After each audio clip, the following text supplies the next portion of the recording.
Jadi kami meminta kepada MUI dan aparat keamanan, kepolisian, dan apapun yang terkait, minta secepatnya masalah ini diselesaikan dan diselesaikan dengan hukum. Pemirsa, ratusan warga dan ormas Islam di Cirebon, Jawa Barat menggerebek pesantren yang diduga menyebarkan aliran sesat.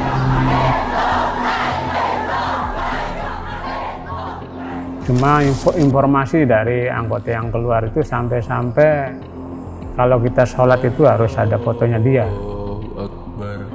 Itu katanya ya Pak, ada kayak semacam pelecehan seks bebas itu. Itu menurut Pak Herman betul nggak sih? Dan dengar ada yang kabur. Nah intinya begitu cerita, mungkin ternyata di dalam itu alirannya menyimpang aja.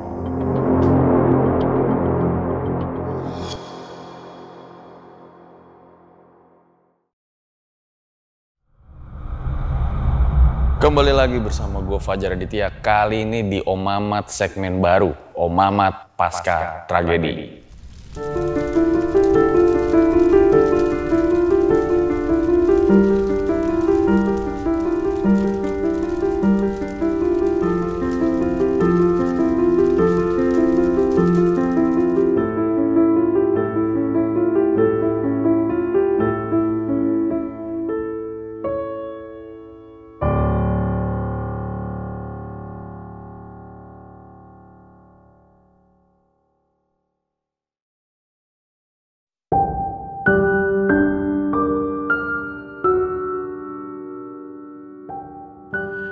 Seringkali ada orang-orang yang mempertanyakan eksistensi Tuhan. Tapi, tak jarang juga yang membantah pertanyaan tersebut tanda tak beriman. Walaupun ada juga terkadang oknum-oknum berkedok agama yang justru memanfaatkan hal-hal tersebut. Beberapa waktu lalu sempat heboh terkait adanya pesantren diduga sesat di Cirebon. Banyak banget tuh beredar kabar di media online tentang katanya ada pelecehan, mengaku Imam Mahdi, tanpa kita belum tahu sebetulnya faktanya itu seperti apa. Bangunan besar ini sekarang terbengkalai yang tidak jarang digunakan untuk konten-konten uji nyali.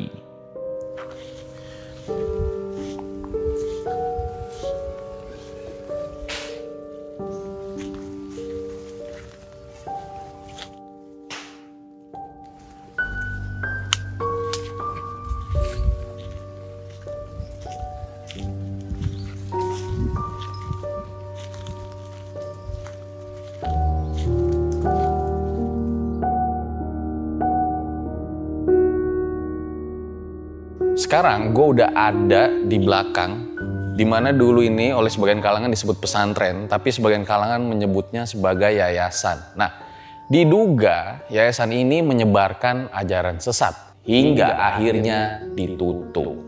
Seperti apa kisahnya? Mari kita ulik.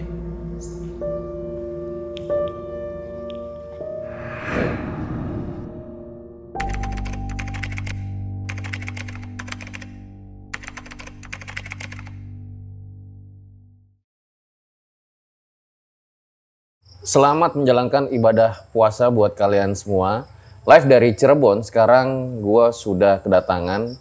Dulu ini beliau ketua RT ya ketika kejadian ini terjadi. Dan seperti biasa kalau di RJ5 itu, narasumbernya nggak kita suruh ngarang-ngarang cerita dan nggak kita suruh nambah-nambahin cerita. Beda frekuensi bos. Langsung aja kita sapa. Assalamualaikum Pak Herman ya? Waalaikumsalam. Saya Pak Herman. Terima kasih Pak Herman udah mau jadi narasumber di RJ5 ya. Dulu Pak Herman itu jadi ketua RT ya pas kejadian pesantren ini dibubarkan ya Pak? Iya, betul. Dan pas dibangunnya Pak Herman juga udah jadi ketua RT? Udah jadi ketua RT. Boleh diceritakan Pak, kenapa akhirnya pesantren ini sampai dibubarkan?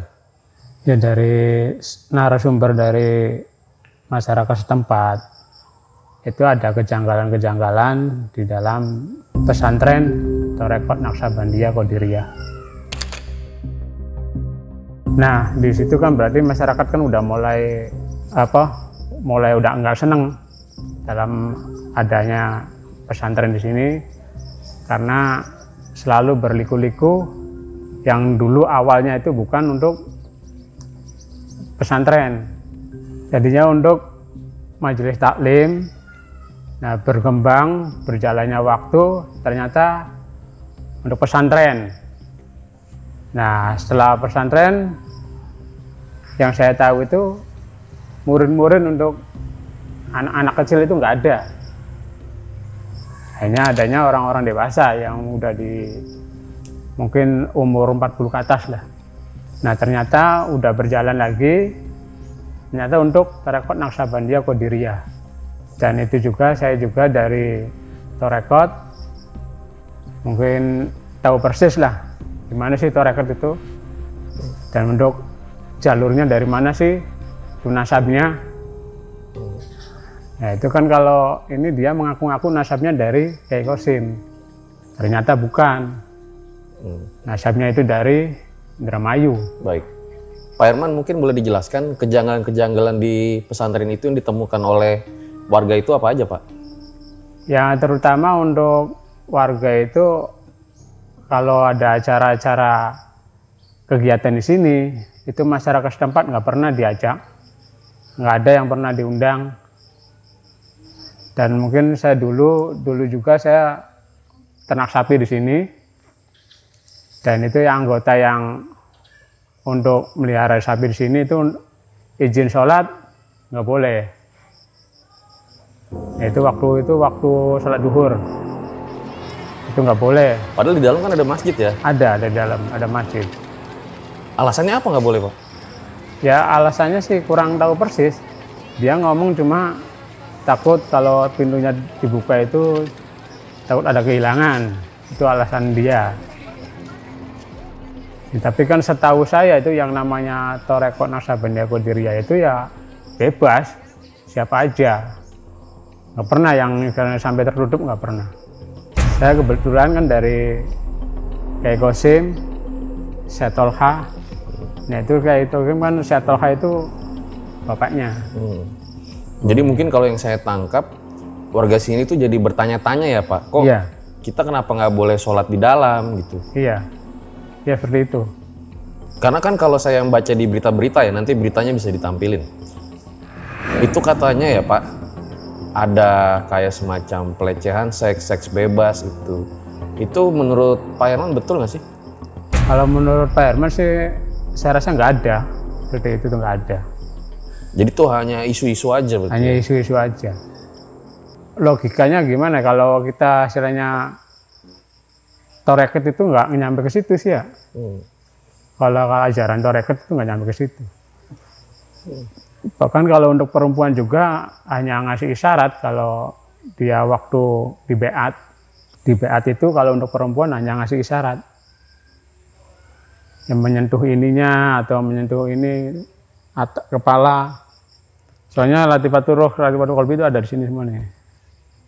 Jadi dia nyentuh kalau di saat beat. Nah kalau untuk perempuan itu hanya isyarat, baru yang orangnya itu nunjuk sini dulu sendiri. Maksudnya isyarat tuh gimana Pak? Saya kurang nangkep. Kalau sama guru itu kan langsung dipegang nih. Misalkan saya dadanya nih langsung dipegang. Kalau sama gurunya nih. Untuk apa? Itu jadi latifatul ruh, latifatul qalbi itu dia menyentuh naik tingkatannya itu di sini. Oh, naik tingkatan tuh? Naik tingkatan misalkan kalau kita ngaji alif baru ba baru ta, baru sa itu. Nah, isyarat aja. Latifatul ruh, latifatul qalbi. Oh, jadi emang nggak dipegang ya? Enggak dipegang. Kalau laki-laki sama laki-laki itu dipegang. Jadi memang isu itu nggak ada ya sebenarnya kalau menurut Pak Herman ya? Iya. Nah, kalau di dalam sini sih mungkin ya kalau saya tahu persis di dalamnya sih nggak tahu persis sih. Kejadian kayak gimana nggak tahu. Yang saya tahu di Tarekat yang di Mama Qasim itu kalau misalkan yang beat laki-laki hanya isyarat aja. Oke. Ada lagi Pak kejanggalan-kejanggalan yang dirasakan oleh warga? Ya kejanggalan-kejanggalannya ya mungkin untuk nyari-nyari sumbangan itu di malam hari. Dan dia juga pernah mengatasnamakan itu masjid yang depan. Masjid Muamalah. Sumbangan untuk pembangunan ini kan luar biasa pembangunannya, nggak ada berhentinya. Tapi ini pengikutnya banyak, Pak? Pengikutnya banyak. Ya mungkin ada 50 orang sih.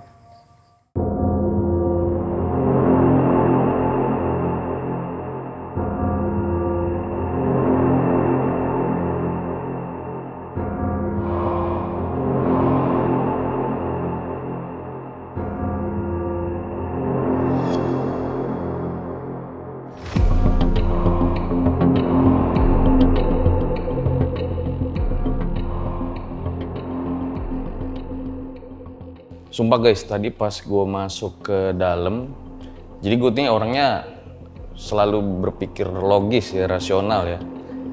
Sekali gue masuk, gue nggak ngucap assalamualaikum. Pas kedua gue masuk ngucap assalamualaikum tuh kayak kuping gue tuh berdengang gitu loh. Nggak tahu sages atau gimana ya. Tapi gue mikir nih kayak sages aja sih. Tadi langsung gue kabur guys.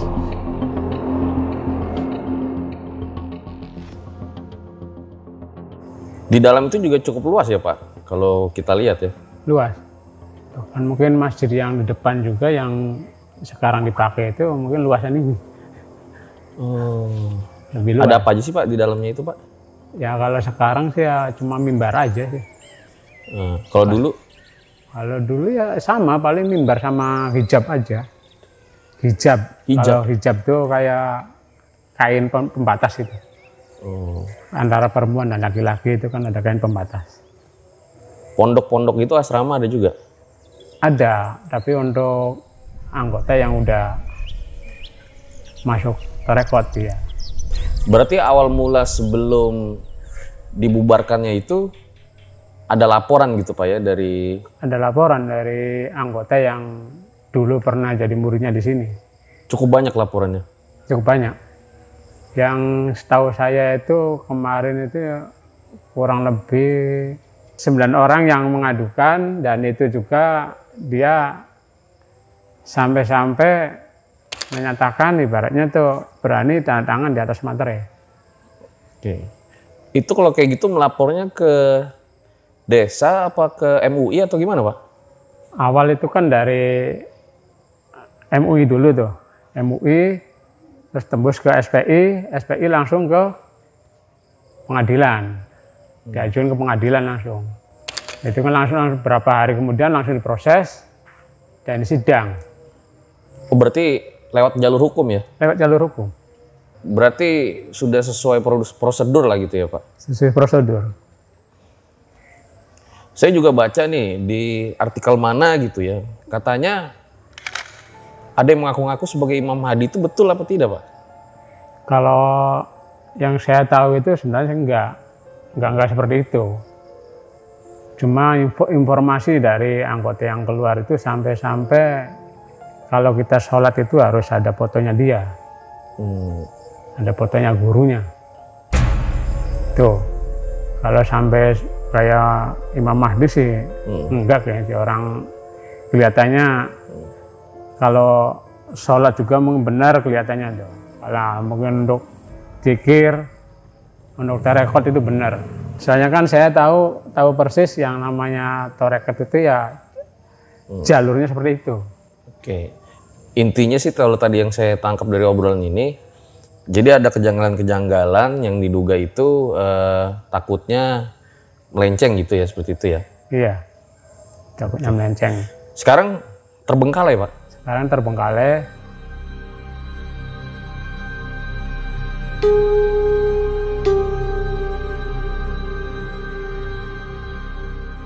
Dan sebenarnya sih dia tuh waktu di sini tuh banyak membantu juga sih.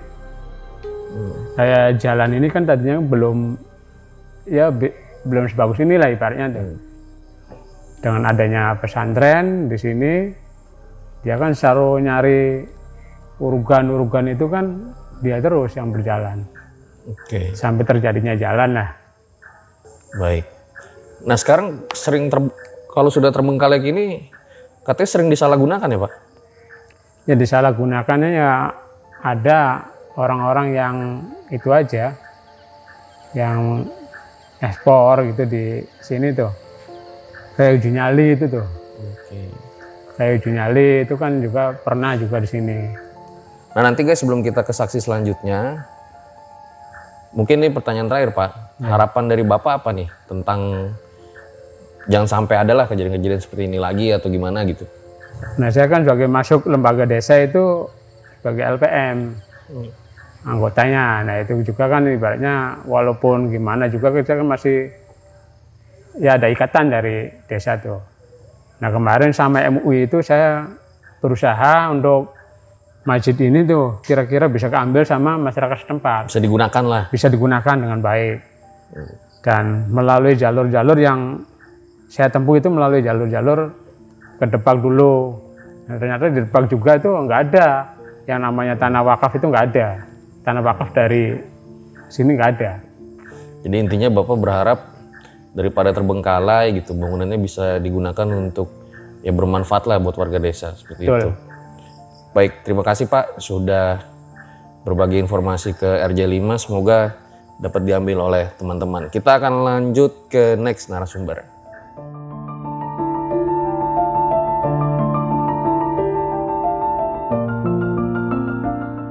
Ya guys, sekarang gue sudah bersama seorang warga yang dari kecil tuh katanya dia udah di sini. Langsung aja kita sapa. Halo, selamat malam Bu Ani. Selamat malam. Jadi dari kecil memang sudah warga desa ini ya? Ya, saya semenjak ya lahir di sini ya, warga asli Pribumi. Rumahnya nggak jauh dari lokasi pesantren ya? Ya, berapa ya, 200 meteran lah di belakang pesantren ini. Dulu nih sebelum pesantren ini ada, ini apa ya Bu? Kalau boleh tahu? Kebunnya warga ini tuh.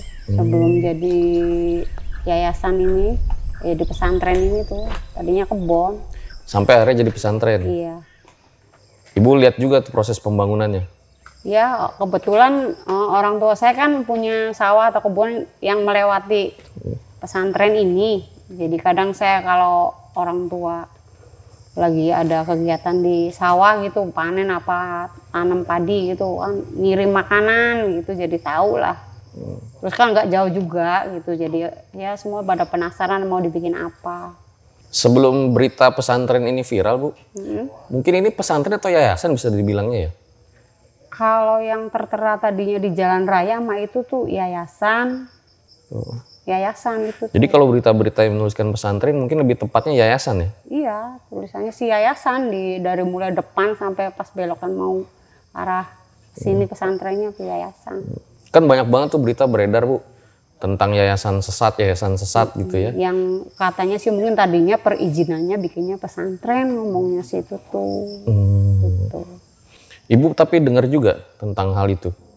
Ya katanya itu juga ya orang tua gitu kan sempat ya menyesalkan akhirnya didiriin kayak gini tuh. Ya tetap yang istilahnya tuh yang dari cerita-cerita orang tua saya sendiri gitu tuh. Ya izin ke yang punya ini sih apa namanya tadinya gitu bikin pesantren, nanti mangka ada dibikin apa TPA gitu. Ininya di awalnya sih.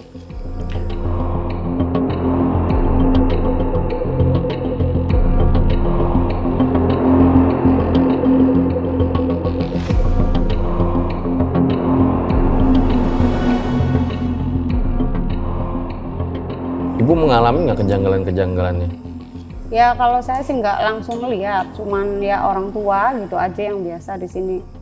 Cuman sekedar mau andon sholat, sempat ngobrol akhirnya kan.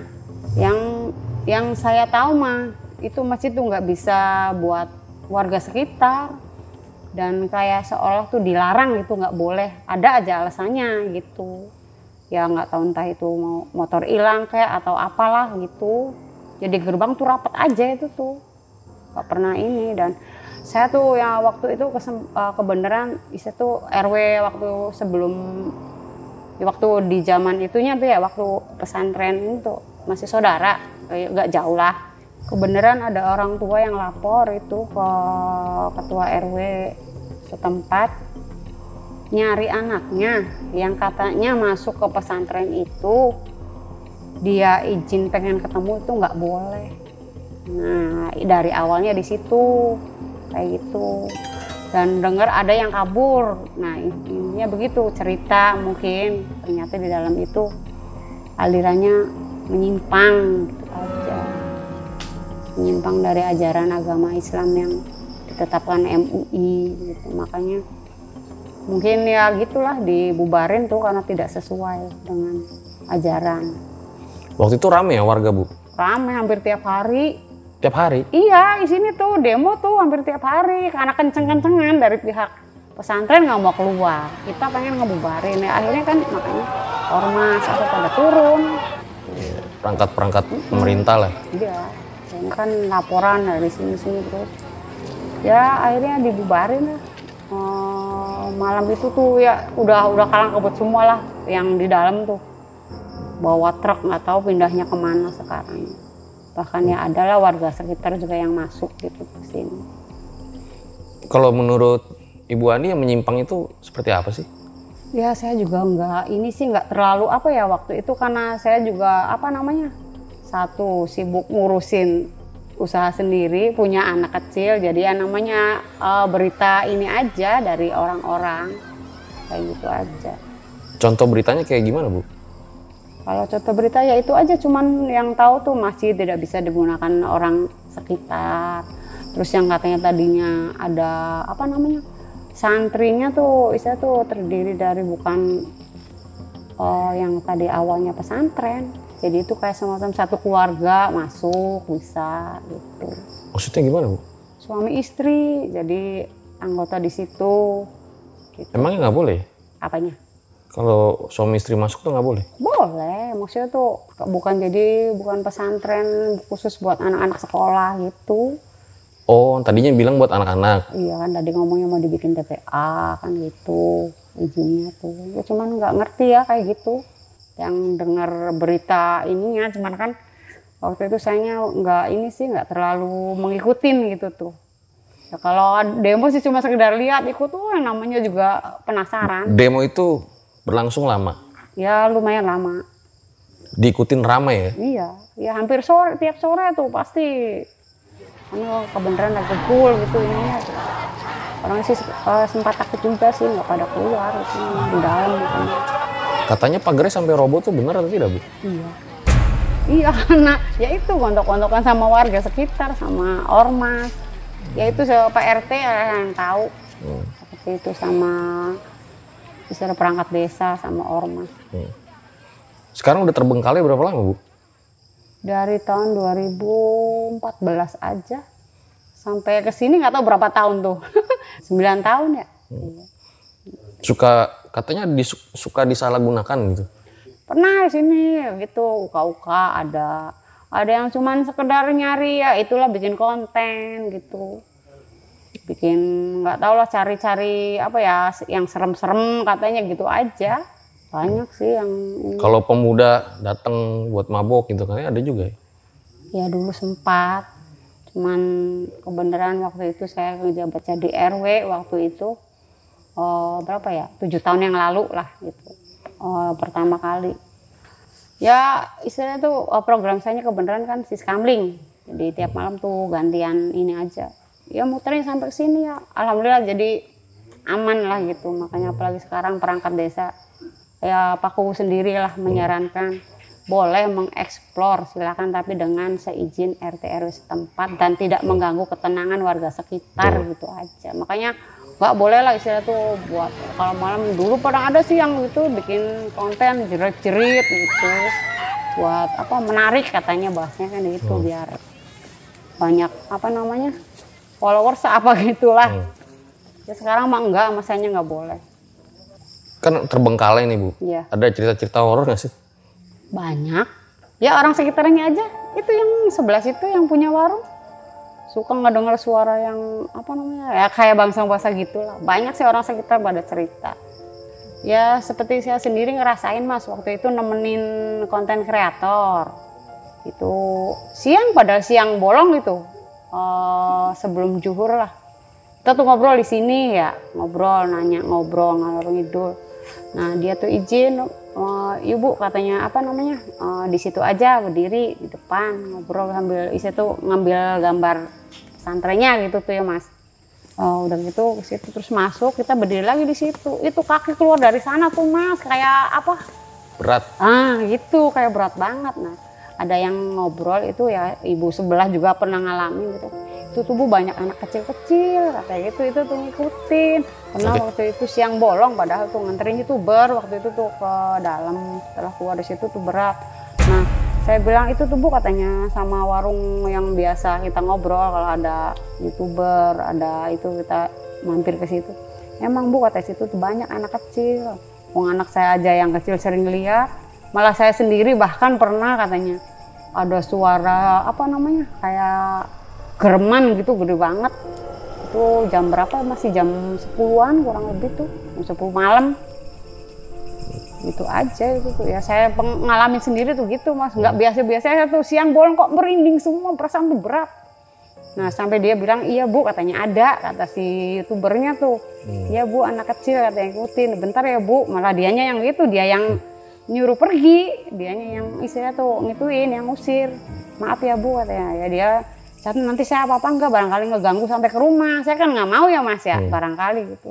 Oh insya Allah enggak katanya gitu. Tadi saya juga sih Bu, pas ke dalam itu. Yo.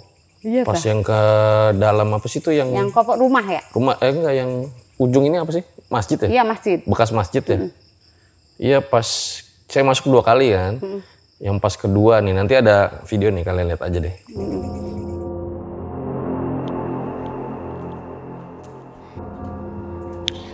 Assalamualaikum warahmatullahi.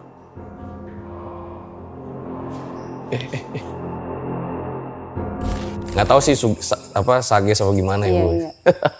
Ya udah Bu, makasih sudah bercerita ya. Semoga dapat diambil manfaatnya. Ya nanti bakal ada saksi terakhir lagi. Makasih ya Bu. Sama-sama. Sudah bercerita, semoga dapat diambil manfaatnya oleh yang menonton.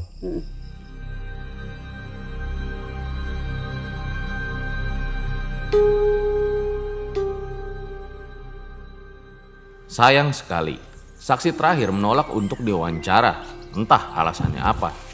Tapi kami mendapatkan sebuah jurnal di tahun 2015 yang menyatakan memang kalau warga sekitar sudah resah dengan berdirinya yayasan ini karena diduga ada penyimpangan-penyimpangan yang dilakukan. Tapi kami tidak mengetahui di mana bukti-bukti lebih lanjut dari hal tersebut. Yang jelas dari sini kita bisa belajar begitu sakralnya jika ada sebuah ajaran yang diduga menyimpang dari ajaran seharusnya akan menimbulkan sebuah efek resah bagi lingkungan sekitar. Tapi alangkah bagusnya dari keresahan itu jangan langsung main hakim sendiri aja, melainkan kita ikutilah prosedur-prosedur yang sudah ditetapkan. Bangunan terbengkalai ini menjadi saksi bisu kalau beberapa tahun yang lalu sempat heboh dan viral tentang kisah pesantren yang diduga sesat oleh warga sekitar.